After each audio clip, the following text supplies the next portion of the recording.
Hey folks, Travis here from Northwoods Overland, coming to you with part 2 in our series covering the assembly and install of an SP-9100 power system from Switch Pros and my Toyota 4Runner. If you haven't checked out part 1 yet and you want to see how all those parts and pieces go together with all the Blue Sea components to help make your future editions a lot easier, please check out part 1. There'll be a link in the description. If you already have, or you want to just jump right in, then hey, that's what we're here for, and let's jump right in. So, first thing we're going to do is actually figure out where do we want to mount the switch inside the cap. A couple of things came to mind for myself when I was actually trying to figure this out. I wanted it to be within arm reach, and I wanted it to be in a place that wasn't too distracting, because the switches actually will have a little bit of light to them, as well as the fact that I don't want them sitting vertically on my dash in front of and obstructing more of my view than my rear view mirror and things like that already. So the kind of logical place for me ended up being on this little shelf you have over here on the left hand side of your steering wheel, as part of your dash, right above your automatic mirrors and the interior light dimmer. So that's kind of where I decided to go. As you can see in the video, I already have it marked up using the template from the Switch Pros instructions to actually where I'm going to mount it. I'm not going with a bezel mount, I'm going with the actual surface mount. So we'll only have to be drilling a couple of holes here, both for the studs for the mount as well as the harness. So the first thing we want to actually do is we need to get this piece out of the 4Runner so we can drill the holes and get that ready. And then we'll turn around and we'll go to the inside the hood and we'll actually install the power panel, run the cables through the firewall, and start connecting everything back up. Awesome. So one thing you want to make sure that you're doing when you're actually removing the pieces here, if you can, they make a lot of plastic trim, like wedges and pieces that will actually be a lot more gentle and kind on your trim. If you have to use something like a screwdriver, you want to try to make sure it's a flat head, of course, and the wider the head, the better, because it can help actually push some of that pressure out on the plastic. Unfortunately for myself, I only have a flat head. I don't actually have any of the fancy plastic pieces, so we're just going to have to be pretty careful here. Another thing you want to do when you're actually going through and doing this is you want to make sure that when you start getting this piece out, that you're not pulling it too far out too fast, because you have to worry about the automatic mirrors and the dimmer, and you want to make sure that you're not actually breaking the wiring, the connections there, which is going to cause more pain in the ass later. So slowly get this out. Beautiful. Awesome. And then there's just a couple of switches here that actually connect to those. Unplug those.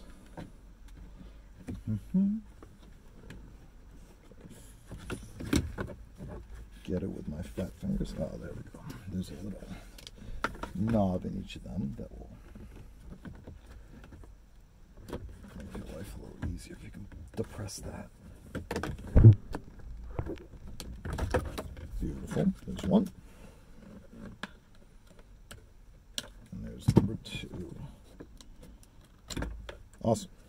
So we got this out of the rig now. We can actually go and drill our holes that are needed so we can actually install this. And then we'll flip over into the front of the vehicle. We'll actually show mounting the Switch Pros tray inside of it. All right, so here we're going to drill the holes. For this, we're actually using a 1/2-inch drill for the harness, a drill bit, and we're going to use, I believe these are 5/32 for each of the studs. Make sure you don't go through too far, because you do have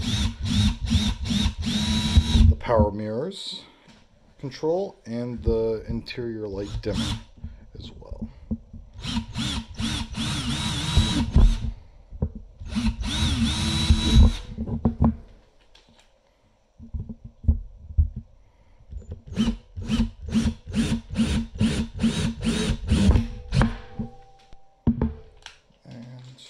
Came close, but we're good. So now, see all the holes drilled here? Perfect. We'll be all set. We'll mount the switch up onto this, and then we can get it back installed in the vehicle. And the finished product, after tightening everything down, looks great. on the dash piece, and then we can go and actually get this reinstalled back in the car. All right, folks, so we've swung around. We're actually going to jump in under the hood now, and a couple of things I want to share. Make sure you disconnect the battery before you're doing any of this stuff. Connecting the power will be one of the last things we do, actually, as we turn the system back on. And then we're going to jump right in. So the first thing we want to do, and that I'm actually going to do because it's going to make things really, really tight as soon as we install the power trays inside of here, is I'm actually going to pull from an old technique that I learned from an electrician friend of mine, because we need to actually feed these wires through the firewall and into the cap so that they can actually be connected up to things. So that includes this, as well as these 3 wires that actually have to get connected to some of the switches. So the cool part is there's actually a small, tiny little grommet that you can find deep inside underneath here. It's up right underneath, I think it's the brake fluid reservoir, and you can find this little rubber grommet. If you remove that, you can actually get into the cap, so you don't actually have to try to deal with going through and the existing grommeted space here with the actual wire bundle that's going in. So we're going to start with that. We'll remove this, and we'll actually cut out the inside of this so that we can slip it over all of the cables. And then the next thing we're actually going to do to make life a little easy is I have a couple of these stainless steel straws, and they actually make a perfect thing to actually feed into. So once we're done with that, we're actually going to attach all these cables and tape them all together at the end of this, and we'll use this as the way to feed it through and be able to pull it all the way through. So we're going to do a couple of things. Going to cut up the grommet, slip that over all the wires, and then tape everything to this and feed it through, and we'll go from there. So we got the cut grommet here. We're going to slip that over all these wires, so that way when we actually fit all this back through the firewall, things will be looking nice and pretty. And we'll have the extra protection from the rubber around all these wires, bouncing around and things like that.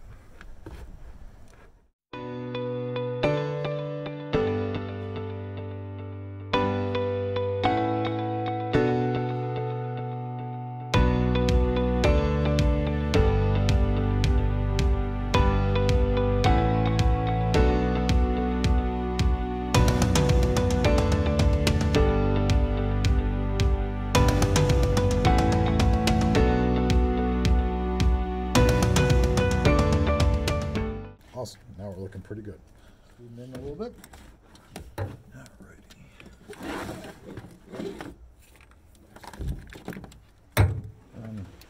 Once you've been able to feed it enough all the way through, then you can just start pulling gently from the other side to continue it through.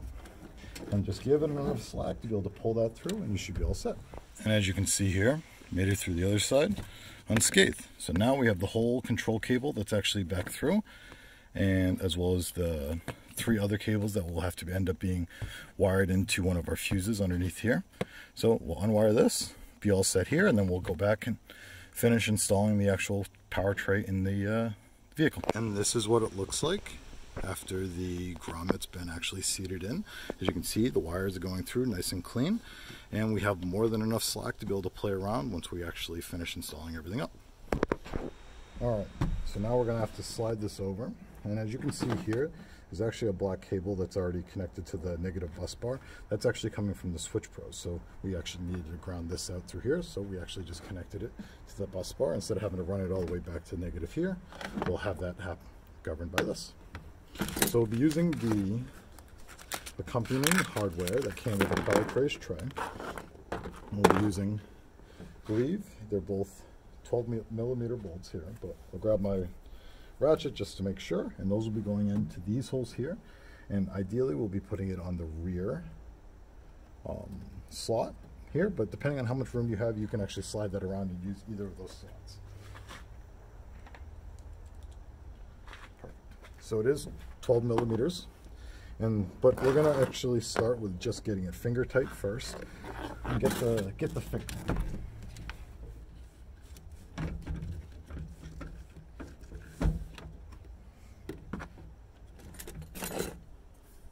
Alright, so next we need the vertical arm that will actually connect to here. Probably would have been smart for me to actually connect it before I put all this on. Alright, so once you get the bolts in finger tight, you can actually go through and start bolting them down. For me, I ended up actually losing one of the bolts that I needed to connect to here. So excuse me for a second while I go and try to find this, and then we'll pick back up and tighten everything down.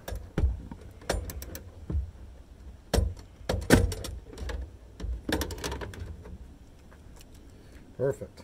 So once you get both of those on, then we'll actually be able to attach this one here and tighten this down as well. I actually got to go pick up another bolt for that because I can't find it. I think it's fallen down here somewhere in between the subframe, so I'm going to try to shake it out. Otherwise, we should be all set for at least for now. And move on to the next piece. All right, now with everything back together, we can come back here and reinstall the piece back into the Forerunner.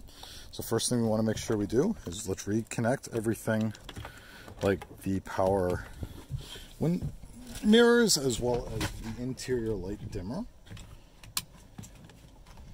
And then let's also make sure we can feed up and around the Switch Pros wire so that we can actually connect to the unit.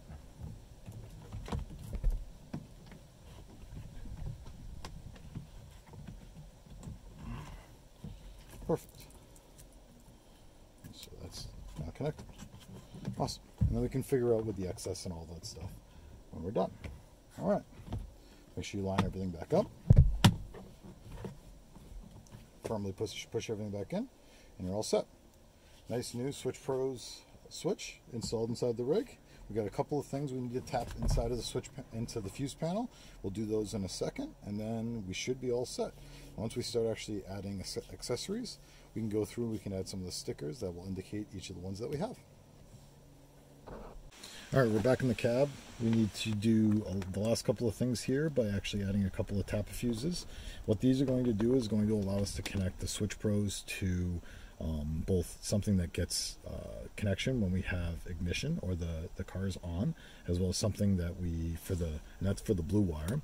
For the white wire, we actually are going to connect that to something that only comes on when, or is only triggered when we actually have the lights on. What that does is allows the Switch Pros to dim, and so that it doesn't actually be ultra bright in your vehicle. So what we can do is we'll actually connect them to two of these crimping, and I think they're called butt connectors.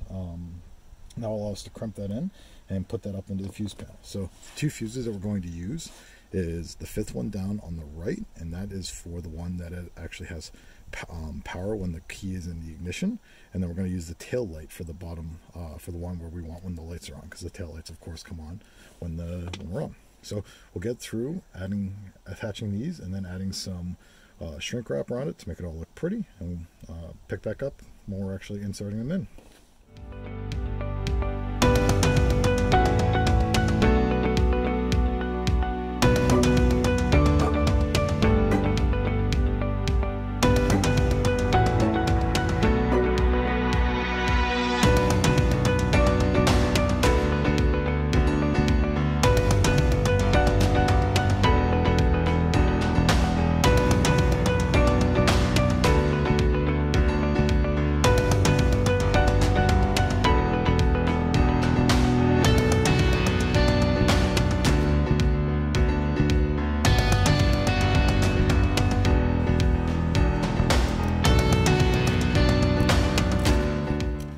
So, as you can see here, we have everything all hooked back up. Everything's hooked up to power.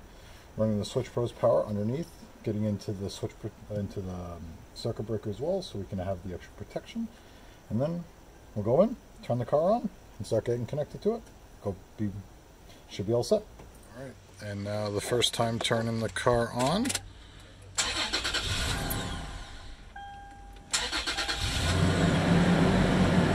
Truck's on, Switch Pro is working wonderfully. Awesome.